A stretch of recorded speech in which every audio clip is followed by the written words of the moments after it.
It's no secret that the Earth is dying. Deforestation, consumerism, pollution, global warming. It's like hearing another one ad nauseum, except with the threat of imminent extinction. Nevertheless, humanity and the planet continue to trudge on, if only for a little longer. In After Us, Piccolo Studio explores how current environmental problems could shape the Earth in the worst possible ways. The end of everything is only one part of the equation. However, After Us isn't about chiding humanity for its mistakes, but holding a magnifying glass to their most extreme outcomes. It's about nature, specifically Gaia, the spirit of life, as she ventures to the ravaged wasteland to free the spirits of the last animals. There isn't as much to say as there is to witness, but the imagery is as raw as it is stunning. When first starting, Gaia witnesses the end of all the animals on Earth. Mother tells her of the Devourers and how she used the last of her energy to save each animal's soul. However, they're trapped in the animals' desiccated bodies. It's up to Gaia to find and free them. Along the way, there are minor spirits to save, each adding to the mystical glade all the more as life flourishes anew. On the spiritual plane, at least. Gaia ventures forth, taking in the sights and sounds of a post-Devourer landscape. And these environments are truly stunning to behold. Extensive highways have been torn apart and float as small landmasses. Massive skyscrapers dot the landscape with hordes of devourers, either waiting in line or stumbling about. Tangled messes of power lines and extensive networks of TVs advertising more things to consume dwarf you. The environments are imaginative and more than a little overwhelming. Technically, they're gorgeous with stunning atmospherics and particle effects. Perhaps most impressive is that such a dreary future could offer such vivid colors.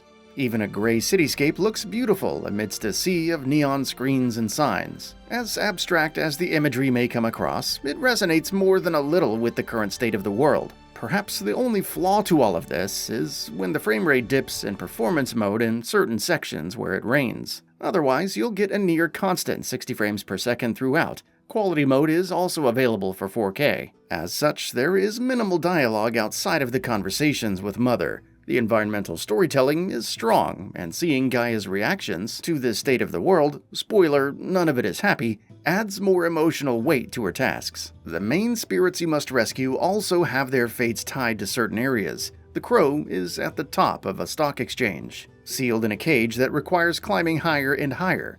The honeybee is amid a range of power plants and TVs, their hive mimicked by the snaking networks of power cables. As contrasting as they may seem, there are more similarities between humanity and nature than we think, and seeing what happens when that balance fails is fascinatingly morbid. As spirits populate the grove, you'll see them roaming about, unburdened, and can even pet them. It would have been nice if the location could have served as more than a simple fast travel hub.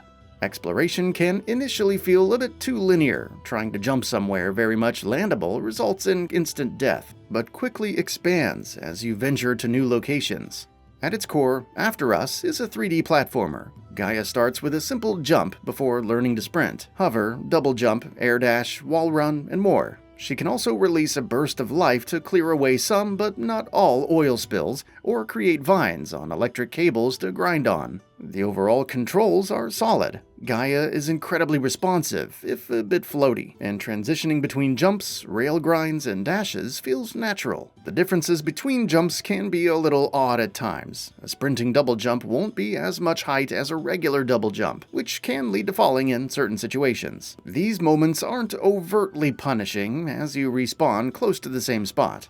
While there is a bit of jank in some points, like when repositioning during wall running, it's nothing to ruin the experience. Overall, there's a healthy mix of platforming abilities, and After Us presents some intriguing scenarios to use them. For instance, Gaia's Burst can trigger temporary openings at the tops of cages in a certain section. You then have to open them from the side, the bottom, and so on, traversing this precarious climb in various ways. Another example is while grinding rails in the power district, as you'll need to jump over from one to the other or even transfer to some overhead. Of course, the other major part of After Us is the Devourers. If it weren't obvious enough, they're humans, or what once passed as the same, now part of a new ecosystem of waste and decay. Some are stationary as husks, seemingly frozen in time and/or dead inside. Others are covered in oil, which has also grown sentient and threatens to drag Gaia into the abyss if she gets too close. The Devourers are well done and interesting conceptually.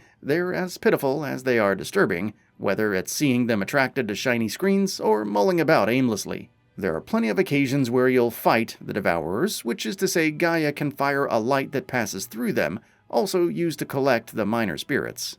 Dodge their attacks and move out of the way. She can also use her burst to stun them. Some Devourers are tankier than others, while others require attacking from behind. Overall, very straightforward and nothing too special. I'd argue the combat could have been further streamlined, with attacks one-shotting the weaker Devourers. Since Gaia's light purifies, this would have felt better, even if the Devourers are supposed to be this all-encompassing, part ruinous, mostly pitiable force. As you purify Devourers, you unlock memories, still images that tell the story of a specific area. What could have made for interesting additional lore, like unique stories for different Devourers, makes for some of the weaker narrative aspects. For instance, a man meets a woman, they get married, move to their home, and have a child. The man does some gardening, and then some years later his daughter has grown up and seemingly moved out. Cut to the man looking grumpy as he cleans up the area around what used to be his house, which turned into a commercial district. If that didn't sound dull enough, it's even tamer in-game. Given the potential of these memories to tell more personalized stories, it would have been nice for each to be a mini-sequence of animated images, instead of a slideshow where you need to collect the slides. It's also annoying when you get them out of order, missing the context of certain sequences. Sure, they're optional collectibles, but they could have been way more.